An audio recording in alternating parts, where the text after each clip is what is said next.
If you haven't heard about Anchor from Spotify, you are missing out.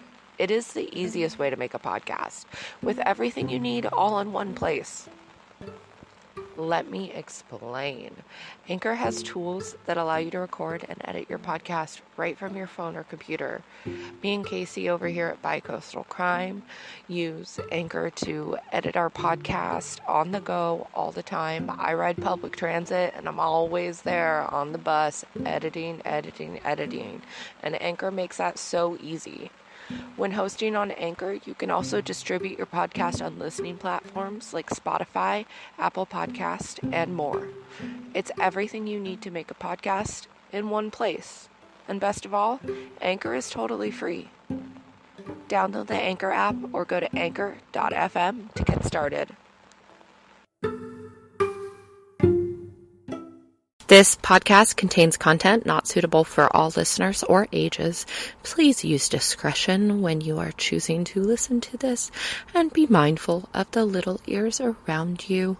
This podcast contains many mentions of murder, homicide, rape, torture. Listener discretion is advised. Thank you very much. We hope you enjoy our podcast.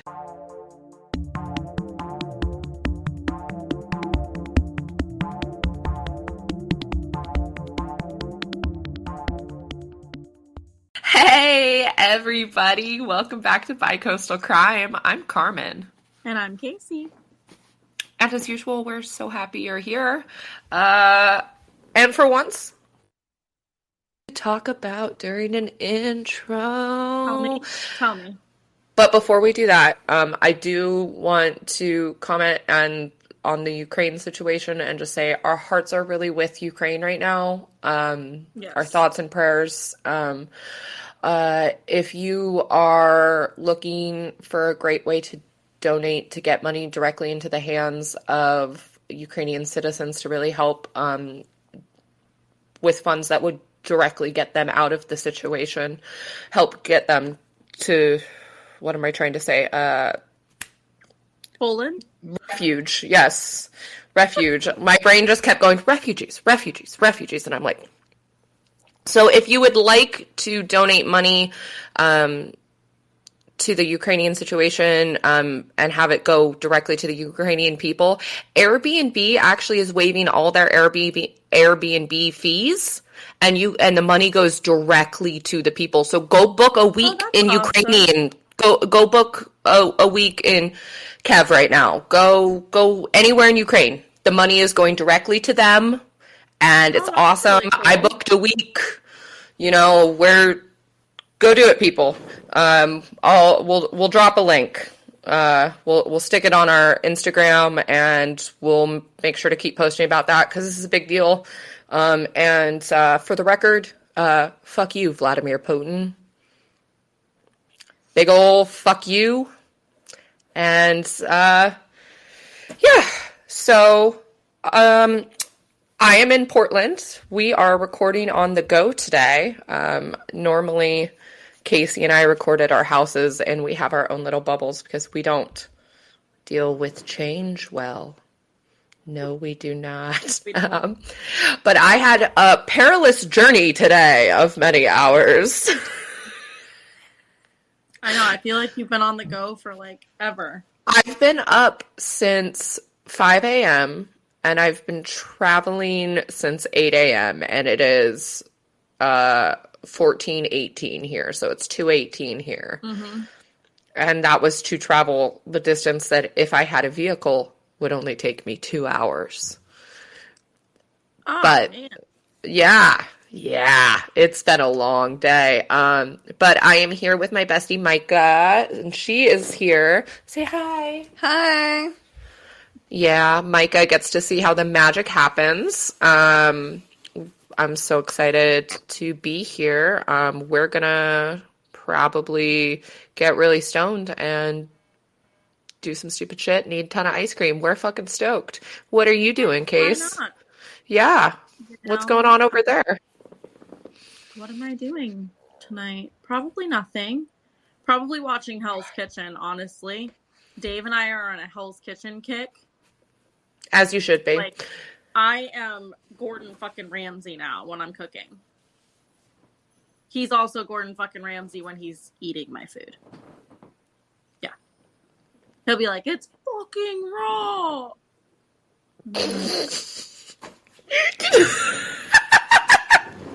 not fucking raw. I'm picturing Dave with Gordon Ramsay's hair. Oh my god. That would be absolutely amazing. I think that we're going to have to dress up as Gordon Ramsay this year for Halloween. Oh my gosh, that'll be great. That'll be great. Sure. So, nothing too big happening in true crime this week either. No big progress has been made in any cases. They might have found Susan Powell's body, but God knows how long it'll be till we know that. And seriously, absolutely crazy. We are going to cover Susan Powell because I'm obsessed with that case. But we're not going to do like a spectacularly deep dive out because Cold exists. The podcast Cold exists, and it is amazing. Go listen to every single part like I did. It's amazing. We'll link it in the show notes because great deep dive, investigative, multi-part podcast into the Susan Powell case. They've got everything on there. There's honestly, yeah, I don't remember the host's name of that podcast, but he deserves all the frickin' credit. So, but today we are talking about another missing persons case. I mean, I know we all know that Susan Powell is dead, but technically she hasn't been found. So, today we are talking about another missing persons case, though, out of Bellingham, Washington, or well, I should say, it ends in Bellingham, Washington, and starts in North Carolina. Well, okay. I'm so glad that the mic didn't mute so that you got to hear that, Casey. I was trying to be polite. I was like, she muted her microphone, but she didn't mute her microphone. I was like, okay. That definitely didn't work. That did not work. Okay. Today, we are talking about the case of Leah Roberts. So I found out about this case because of Crime Junkie. And I've kept up with this case because of the very unique set of circumstances surrounding what would be the remains that they are looking for. And we're going to get into that, but just keep that in the back of your mind that there's going to be something interesting about the remains, okay? Yeah, and I know nothing about this case. Yeah, when I pitched it to you, you were like, who? I haven't even heard of that. So yeah. You're going in blind. Mike is going in blind. Let's do it. Chewy the dog. Chewy the dog is going in blind. Chewy's asleep. Chewy does not care. Chewy is so cute, everybody. Like, I literally shut down mid-conversation and was like, can you please tell Chewy I said hi and I love her? So right, tell me about it. So Leah Toby Roberts was born on July 23rd, 1976. Cara and Heath were her older siblings, Leah being the youngest. Cara and Leah were best friends at only 2 years apart and spent Leah's life extremely close. Leah had a calm and regular childhood, but that all changed when she got to high school. There's not much about her early life before the tragedy that strikes in high school strikes her. So that's really all I got. I couldn't even find her parents' name out there. So, jeez, okay. They both of her parents died before the case even happens. So they've never been involved in any of the coverage or anything else. It's all been through the brother and the sister. So that's why all their information is out there, but none of the parents is. Okay. So Leah's father in high school was diagnosed with chronic lung disease when Leah was 17. This was a sudden and terrifying experience, and everyone in the family was really, really stressed by dealing with her dad's condition, and because of the stress of taking care of him and just, already having issues. Leah's mother actually ends up developing a heart condition because of everything that's going on. So now both her parents are super sick of terminal illnesses. And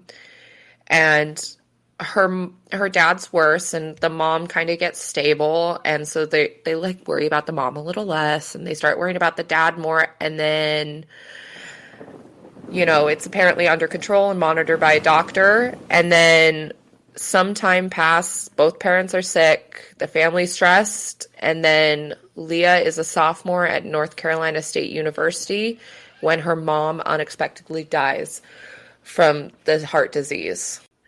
Then, when Leah was a sophomore at North Carolina State University studying Spanish and anthropology, her mom unexpectedly died from said heart disease. Leah took some time off to mourn the loss of her mother and then returned to school for the fall semester of 1998. Leah took some time off to mourn the loss of her mother and then returned to school for the fall semester of 1998. This is when another tragedy struck, when Leah herself was hit by a truck as it pulled out in front of her. Leah said that after the accident, she was sure in that moment, as the trailer struck her, that she was going to die. She miraculously survived, but had to undergo surgery to repair a punctured lung and a shattered femur. A metal rod had to be inserted next to her femur for it to heal correctly. So that special thing about the body, if they find it that I mentioned, they're not looking for Leah anymore. They're looking for the metal rod in her femur. They search with metal detectors now. Oh. Yeah. How do you fucking survive that and then get murdered? Bad luck. Like, how in the fuck does that happen? That's a badass karma. That's, yeah. Yeah. What the hell? But yeah, I just thought that was so, I talk about it more, I'm going to talk about it more, but just remember that. Metal rod in the femur, she's identifiable via that serial number, so even if they only just ever find the rod, they'll know it's her. But Leah told her siblings and best friend Nicole that after the accident, she felt born again and like it had given her a new lease on life. Leah wanted to explore and travel and find herself. She was greatly inspired by the works of Jack Kerouac, especially his book Dharma Bums. First, she traveled to Spain for a semester abroad, and then she signed up to study abroad in Costa Rica to get some experience under her belt and just really see what she wanted in life, because after her mom died, and her dad died, she was just burnt out on college. She was over it. She didn't want to run the rat race. She didn't want to do her thing. She was done. She had a couple credits left, like 2 quarters left of school, I think it was. And she just didn't go back. She wanted to travel. She wanted to find herself. She didn't understand why you had to get a degree to move forward in life. And she was just done. And the thing is that her parents, when they died, had left her a little bit of money. So she was able to live off of that. So that's what she did. And so she signs up to study abroad in Costa Rica, and then weeks before she was supposed to leave. So at this point, her mom has died. She takes time off to mourn her dad. She goes back to the semester. And then she goes back for the fall semester of 1998.